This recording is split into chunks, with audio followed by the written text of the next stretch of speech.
Hi hello guys, welcome back to colour grading master క్లాస్కి. ఇది part 1. ఈ course అంతా మీకు పార్ట్ వైజ్ వస్తుంది. ఈ పార్ట్స్లో మొత్తం ఓవరాల్ అన్నీ క్లియర్ చేస్తా. మీకుండే డౌట్స్ కానీ కలర్ గ్రేడింగ్ ప్యానల్లో ఏమేమి ఉంటాయి, ఏమేమి టూల్స్ ఉంటాయి, ఎలా వాడాలి, అండ్ అంతేకాకుండా ఫిలిం స్టాండర్డ్లో మీకు కలర్ గ్రేడ్ ఎలా చేస్తారు, ఏమేమి ప్రాసెస్ ఉంటుంది అన్నీ ఈ క్లాస్లో ఉంటుంది. ఇది బేసిక్ పార్ట్స్ వైజ్ వస్తుంది. ఈ పార్ట్స్ అంతా మీరు క్లీన్గా చూసుకుంటే మీకు ఈజీగా కలర్ గ్రేడ్లో ఒక ఐడియా వస్తుంది. ఇప్పుడు వీడియోలోకి వెళ్దాం. ఫస్ట్ మనం వచ్చి తెలుసుకోవాల్సింది కన్ఫర్మింగ్ ప్రాసెస్.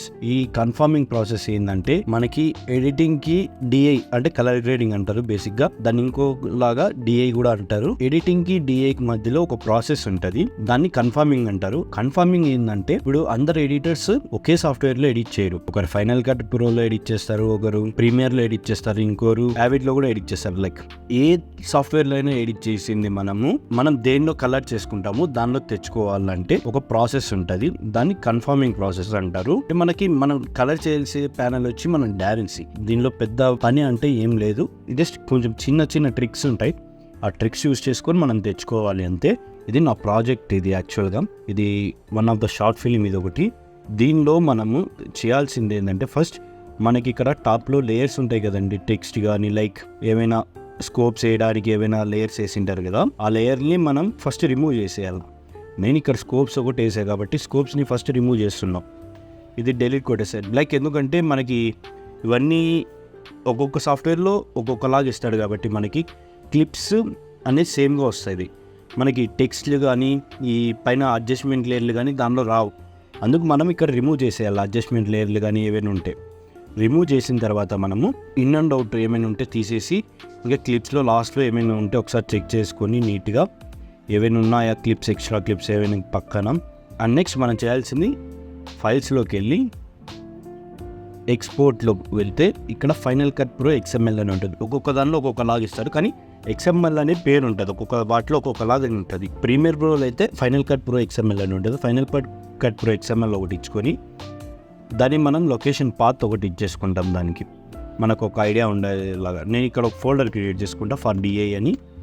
ఫర్ డిఐలో ఇక్కడ లైక్ దానికి ఒక నేమ్ ఇచ్చుకుంటా, XML అని, షార్ట్ ఫిలిం XML అని.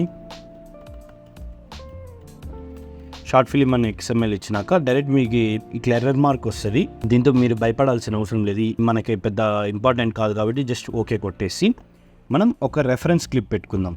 ఓవరాల్ ఎడిట్ అయింది అది కదండి షార్ట్ ఫిలిం, అది ఒకసారి మనం రెండర్ పెట్టుకుందాం. ఎందుకు చెప్తున్నానో పోన్ అర్థమవుతుంది. అండ్ ఇప్పుడు ఇది కూడా ఒకసారి ఎక్స్పోర్ట్ పెట్టేసుకుందాం.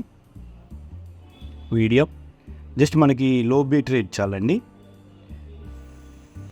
లొకేషన్ పాత్ ఇది కూడా ఇచ్చేసుకొని మీరు ఎక్కడ సేవ్ చేసుకోవాలో ఆడ లొకేషన్ పాత్ ఇచ్చేసుకుంటే సరిపోతుంది.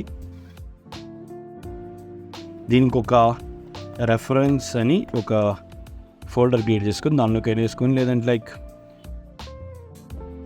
ఇది రెఫరెన్స్ అని ఎందుకు పెట్టాను అనేది కూడా మీకు ఓన్ ఐడియా వస్తుంది. మీరు ఏ టైంలైన్ సెట్టింగ్స్ పెట్టింటారో అది పెట్టేసి మీరు just click on export.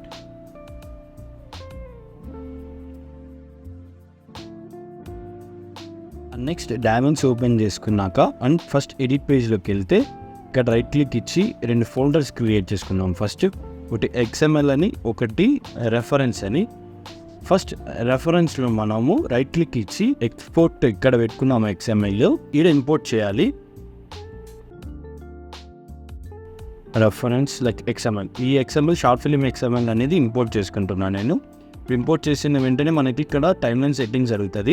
Edit ఎలా చేసింటే ఇక్కడ అలా అడుగుతుంది. లైక్ ఇక్కడ మనకి ఎడిట్లో వచ్చి 1920 1080 పెట్టి 30 ఫ్రేమ్స్లో ఎడిట్ చేశారు. అందుకు మనకి ఇక్కడ డిఫాల్ట్ ఇక్కడ చూపిస్తుంది ఇదే కావాలా లేదంటే చేంజ్ చేసుకుంటావా ఏమైనా అని. చేంజ్ చేసుకోవాలంటే ఇక్కడ నుంచి మనం మార్చుకోవచ్చు. ఇక్కడ నుంచి లేదు మనకి ఇదే డిఫాల్ట్ ఓకే అనుకుంటే డిఫాల్ట్ ఇక్కడ పెట్టి ఓకే కొట్టేస్తే మనకి ఇక్కడ పాపప్ వస్తుంది. ఇలా పాపప్ ఎందుకంటే వచ్చేది కొన్ని ఫైల్స్ ఇది రికగ్నైజ్ చేయలేకపోతుంది, అది నువ్వు ఏదో తెలుసుకొని యాడ్ చేస్తావా అని ఇక్కడ అడుగుతుంది. ఇక్కడ నుంచే మనం వేసుకొట్టి ఇక్కడ నుంచి చేయొచ్చు, లేదు మనం లోపల పోయి ఏది మిస్ అయిందో చూసి మళ్ళీ రీలింక్ చేసేది వేరు. మనకి ఇక్కడ చేయం కాబట్టి మనం లోపల వెళ్ళి చూస్తాం కాబట్టి జస్ట్ నో క్లిక్ చేసి ఇక్కడ మనకి ఎర్రర్స్ వస్తాయి. ఏమేమి క్లిప్స్ యాడ్ కాలేదు అనేది ఇక్కడ లిస్ట్ అంతా వస్తుంది. ఇక్కడ ఓవరాల్ మనకు చూస్తే ఇక్కడ మనకి క్లిప్స్లో గ్రాఫిక్స్ అనేదే న్యూస్లీ మిస్ అయింది. గ్రాఫిక్స్ ఏంటంటే మనం టెక్స్ట్ లేయర్ మనం ఆడ తీయలేదు. మనం ఫస్ట్ ఏం చెప్పుకున్నాం, ఆడ అడ్జస్ట్మెంట్ లేయర్ కానీ టెక్స్ట్ లేయర్ ఏమైనా ఉంటే కానీ ఇక్కడే రిమూవ్ చేయాలని అక్కడ మనం చేసేది మర్చిపోయాం కాబట్టి వీటికి వచ్చినాక మనకి ఇట్లా ఎర్రర్ వస్తుంది. దానికోసం మనం ఏం చేయాలంటే ఇంకో ప్రాసెస్ ఉంది, అది పోన్ చెప్తా.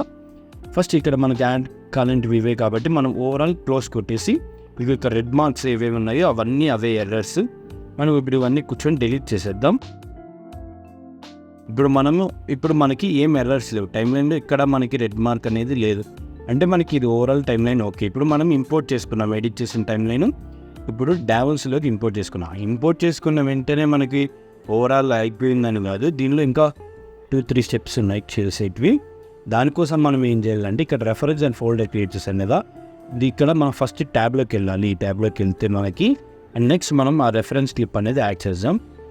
ఇక్కడ డబుల్ క్లిక్ ఇచ్చి ఆ ఫైల్ ఎక్కడ ఎక్స్పోర్ట్ చేస్తుంటే ఆ ఫోల్డర్లోకి వెళ్ళి మనం యాడ్ చేసుకోవాలి. ఇక్కడ మనం like type for the reference ఇదిగోండి, ఈ రెఫరెన్స్ క్లిప్ని ఇక్కడ ఇది మనం యాడ్ చేసుకోవాలి. ఇట్లా డ్రాగ్ చేసి దీనిలోకి వేసేది కాదు. దీనికి ఏం చేయాలంటే మనము ఇక్కడ రైట్ క్లిక్ ఇచ్చి యాడ్, దానికన్నా ముందు ఇది యాడ్ చేసే ముందు మనము ఇక్కడ మనకి XML ఇక్కడ రెఫరెన్స్ అని 2 ఫోల్డర్ ఉన్నాయి కదా, ఇక్కడ XML పెట్టినారనుకో మనకి ఈ ఆప్షన్ క్లిక్ చేసేదానికి ఇక్కడ యాడ్ అయిపోతుంది. మనకి ఈ ఫోల్డర్లో యాడ్ కావాలి కాబట్టి ఎందుకంటే దాని లోపలే పెట్టుకోవచ్చు, కానీ సపరేట్గా పెట్టుకుంటే ఏంటంటే ఈజీగా ఉంటుంది, ఈజీగా ఐడెంటిఫికేషన్ ఉంటుందని. అంతేగాని అది మీ ఇష్టం, డిపెండ్స్ అది మీరు ఎక్కడ పెట్టుకుంటారో. ఇక్కడ మనం రెఫరెన్స్ అని సెలెక్ట్ చేసుకున్నాం కాబట్టి ఇక్కడ రైట్ క్లిక్ ఇచ్చి add as offline reference clip అనేది సెలెక్ట్ చేసి ఇక్కడ మనకి రెఫరెన్స్ క్లిప్లో యాడ్ అయిపోతుంది. రెఫరెన్స్ క్లిప్లో యాడ్ అయిపోయినాక మనకి ఒకసారి మనం ఎడిట్ పేజ్లోకి వెళ్తే మనకి ఇక్కడ 2 స్క్రీన్లు ఉంటాయి. ఒకవేళ మీకు ఇది కనపడకపోయింది అనుకో, ఇక్కడ ఇన్స్పెక్టర్ అనేది ఇది ఇట్లా ఉంటుంది, బేసిక్గా డిఫాల్ట్గా ఇట్లా ఉంటుంది.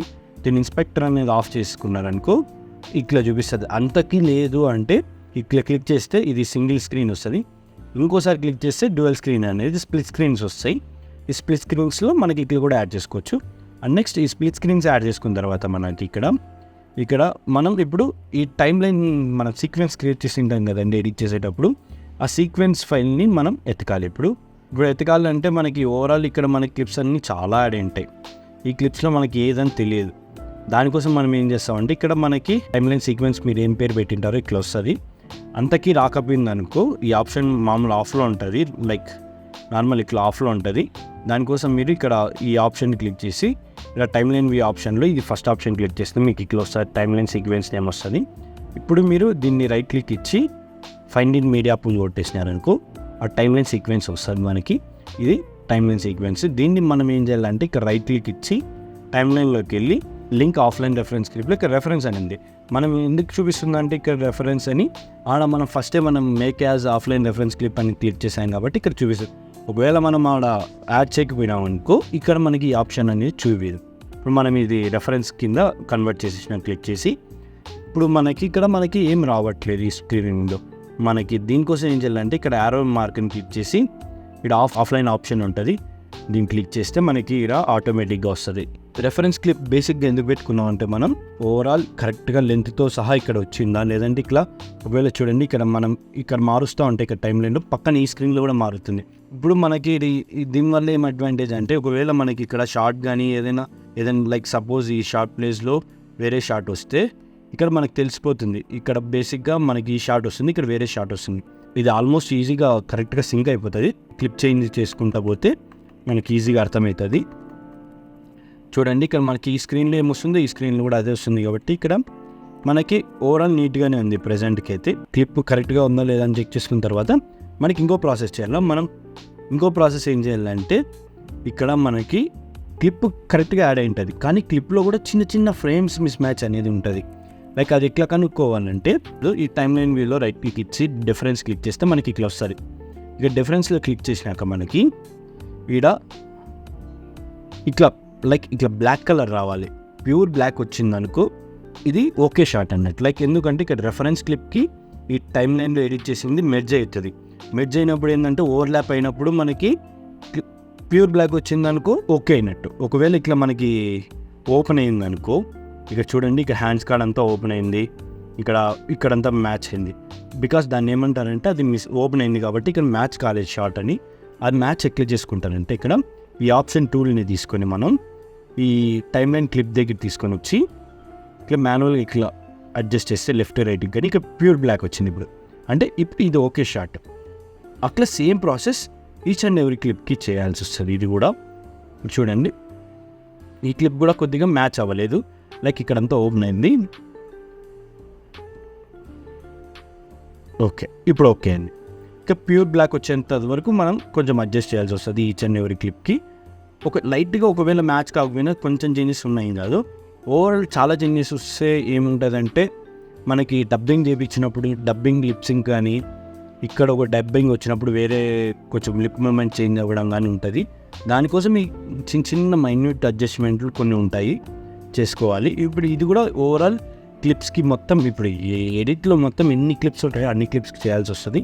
మోస్ట్లీ కొన్ని క్లిప్స్ మాన్యువల్గా మ్యాచ్ అయిపోతుంది, కొన్ని మ్యాచ్ కానిట్టు ఉంటాయి, దానికోసం మనం మాన్యువల్గా అడ్జస్ట్ చేయాల్సి వస్తుంది. అండ్ నెక్స్ట్ మనం ఏం చేయాలంటే ఇప్పుడు టెక్స్ట్కి చూడాలి. ఇప్పుడు మనం అక్కడ టెక్స్ట్ మనకి యాడ్ కాలేదు కాబట్టి ఇక్కడ మనకి ఆ టెక్స్ట్ని మనం ఏం చేయాలంటే బేసిక్గా మనం కొన్ని లైక్ ఇక్కడ టైటిల్స్ అనేది ఉంటాయి, టైటిల్స్లోకి వెళ్ళి ఇక్కడ టైటిల్స్ యాడ్ చేసుకొని సేమ్ దానికి ఏం ఎఫెక్ట్ ఏం కలర్ యూజ్ చేసినారో యూజ్ చేసి ఆ స్ట్రోక్ ఇచ్చేయడం కానీ. ఇక్కడ చూడండి, ఇక్కడ మనకి టెక్స్ట్ కనబడుతుంది కృతికా రావు అని. దీనికి ఇక్కడ టెక్స్ట్లో ఏమి ఇచ్చిన టెక్స్ట్ యాడ్ చేసి ఏదో సంథింగ్ ఫాంట్ ఇచ్చేసారు. ఫాంట్ ఇచ్చిన తర్వాత ఇక్కడ పింక్ ఇక్కడ ఆరెంజ్ అని ఇచ్చేసి దానికి ఒక స్ట్రోక్ కలర్లో వైట్ ఒక స్ట్రోక్ ఇచ్చేసారు వైట్ కలర్లో. సెట్ అట్లే మీరు టెక్స్ట్ కూడా యాడ్ చేసేసుకోండి మాన్యువల్గా. యాడ్ చేసుకున్న తర్వాత ఫేడ్ ఇన్ ఫేడ్ అవుట్లు ఇచ్చేస్తే కూడా అయిపోతుంది. అట్లా యాడ్ చేసుకోండి ఈజ్ అండ్ ఎవ్రీ టెక్స్ట్ కూడా.